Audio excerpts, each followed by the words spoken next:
எல்லோருக்கும் வணக்கம். சம வேலைக்கு சம ஊதியம் கோரி 12வது நாளாக ஆசிரியர் பெருமக்கள் ஒரு பகுதி ஆசிரியர்கள் தலைநகரிலும் மற்ற ஆசிரியர் பெருமக்கள் அந்தந்த மாவட்டத்தின் தலைநகரிலும் இன்று 12வது நாளாக போராடி கொண்டிருக்கிறார்கள். இதை நாம் எடுத்து பார்க்கும் பொழுது பள்ளி மாணவர்களின் கல்வி நலனில் அக்கறை இல்லாத தனத்தை தான் இன்றைய அரசு திரும்ப திரும்ப நமக்கு தெளிவுபடுத்துகிறது. என்னை பொறுத்த அளவில் மாண்புமிகு கல்வித்துறை அமைச்சர் பதவி விலக வேண்டும். ஏனென்று சொன்னால், தாங்கள் பதவியேற்கும் பொழுது உறுதிமொழி என்ன எடுத்தீர்கள் என்பதை மீண்டும் ஒரு முறை படித்து மீண்டும் அதை நினைவு கூற வேண்டும். 12வது நாளாக ஒரு 12,000 15,000 எண்ணிக்கையிலான ஆசிரியர்கள் போராடி கொண்டிருக்கிறார்கள். இன்றளவும் முதலமைச்சரின் நாலேஜுக்கு நாங்கள் கொண்டு செல்லவில்லை, முதலமைச்சரின் பார்வைக்கு கொண்டு செல்கிறோம், இன்னும் சற்று பேசி முடிக்கிறோம் என்று பொறுப்பில்லாமல் கூறுவது தங்களுடைய பதவிக்கு அழகே கிடையாது. என்னுடைய தனிப்பட்ட பார்வையில் அமைச்சர் பதவி விலகுவதுதான் இதற்கு சரியாக இருக்கும். 12 நாளாக அரையாண்டு பள்ளி விடுமுறையில் போராடும் பொழுது தங்களுக்கு அது தெரியவில்லையா? பள்ளி திறந்து 2வது நாளாக ஆசிரியர்கள் போராடுவது தங்களுடைய பார்வைக்கு எட்டவில்லையா?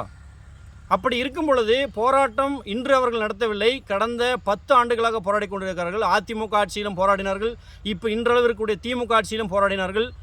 தங்களுக்கு இன்றுதான் கண் தெரிகிறதா? நீங்கள் என்ன பேசுகிறீர்கள்?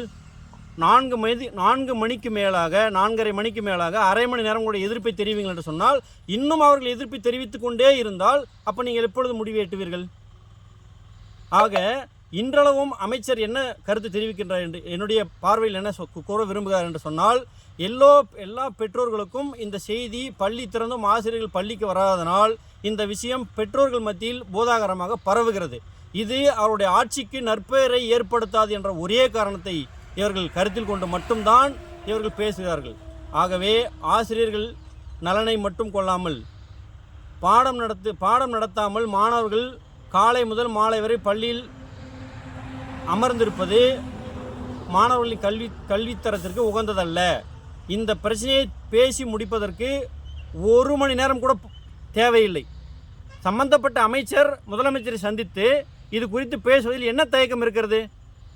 இதை பற்றி பேசி முடிவதற்கு அரை மணி நேரம் முதல் 1 மணி நேரம் போதுமானது.